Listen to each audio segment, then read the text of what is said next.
Section 56 of the Glories of Mary by St. Alphonsus Liguori. Little Rosary of the Seven Dolors of Mary and of the Immaculate Mary. Incline unto mine aid, O God, etc. My Mother, enable my heart to share thy sorrow for the death of thy Son. First Dolor.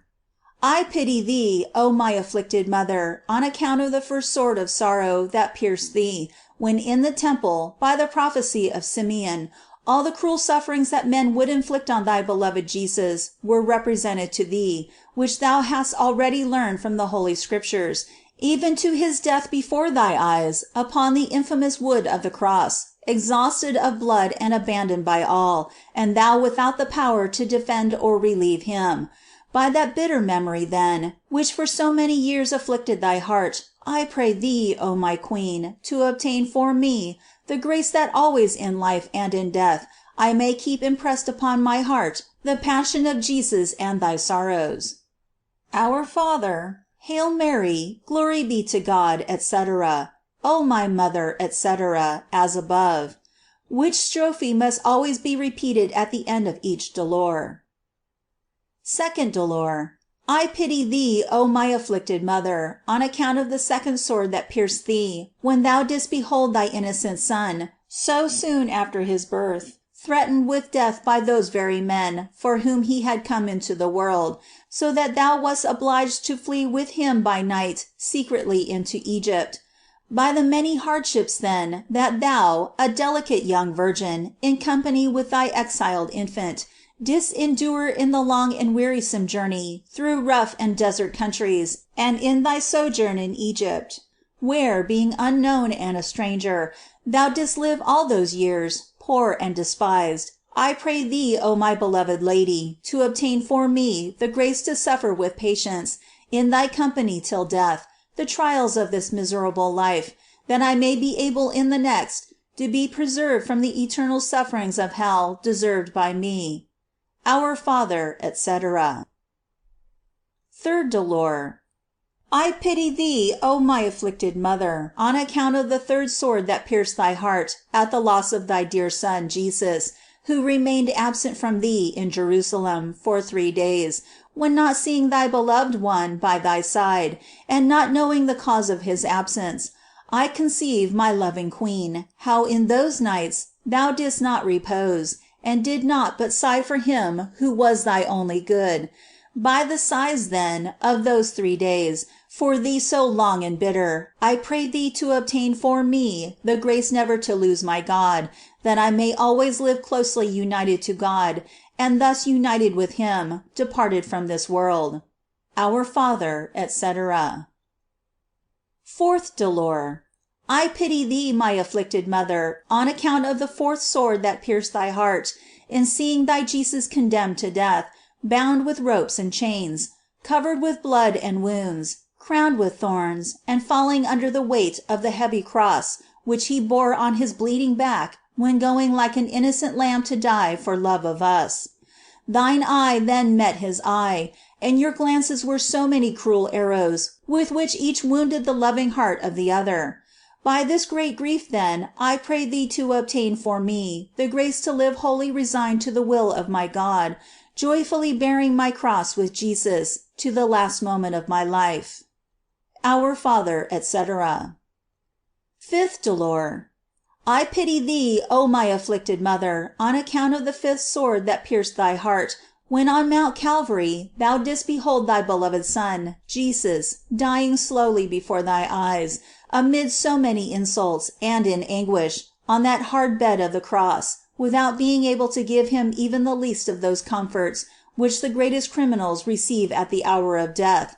And I pray thee by the anguish which thou, O my most loving Mother, didst suffer together with thy dying Son, and by the tenderness thou didst feel, when for the last time he spoke to thee from the cross, and taking leave of thee, left all of us to thee in the person of St. John, as thy children, and thou, still constant, didst behold him bow his head and expire. I pray thee to obtain for me the grace, by thy crucified love, to live and die crucified to everything in this world, in order to live only to God through my whole life, and thus enter one day Paradise, to enjoy Him face to face. Our Father, etc. Sixth Dolor.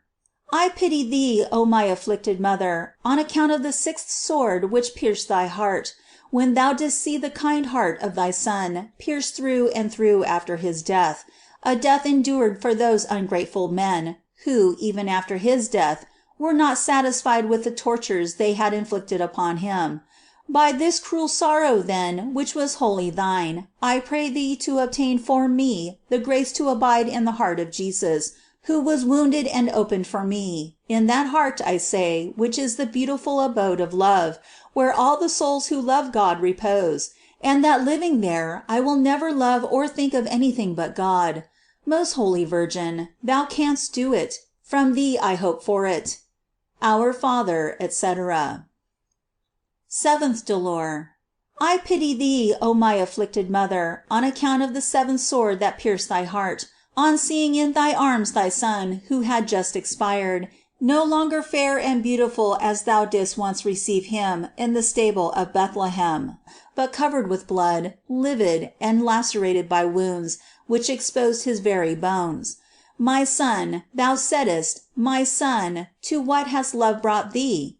And when he was borne to the sepulchre, thou didst wish to accompany him thyself, and help to put him in the tomb with thy own hands, and bidding him a last farewell, thou hast left thy loving heart buried with thy Son.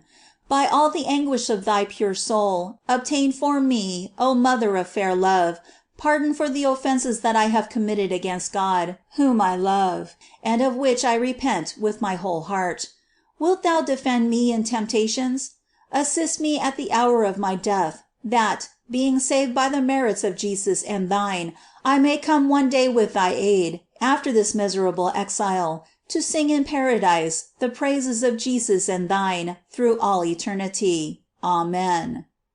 Our Father, etc. Pray for us, O most sorrowful Virgin, that we may be worthy of the promises of Christ. Let us pray. O God, at whose passion, according to the prophecy of Simeon, the sword of sorrow pierced through the most sweet soul of the glorious Virgin and Mother, Mary, grant that we, who commemorate and reverence her Dolors, may experience the blessed effect of thy passion, who livest and reignest, world without end. Amen.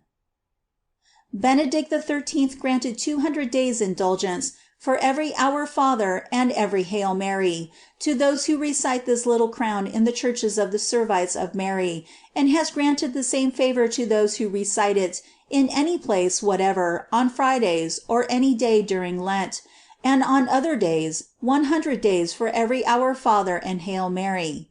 To those who recite it entire, 7 years. To those who recite it for a year, plenary indulgence, applicable to the souls in purgatory. Moreover, let it be observed that there are 700 years of indulgence for the dead granted by Clement XII to those who say kneeling the De Profundis at the ringing of the bell. A little Rosary of the Immaculate Mary, which is recited in some churches. Incline unto mine aid, O God, etc. Glory, etc. After this, an Our Father is recited in honor of the Eternal Father, in thanksgiving for all the graces bestowed on Mary, with 4 Hail Marys. The same is repeated in honor of the Son, and again in honor of the Holy Ghost. After each Hail Mary is recited the following verse. As mid the thorns thy lily fair art thou, Virgin Immaculate, from sin preserved, by him whose care did thee his mother blessed create.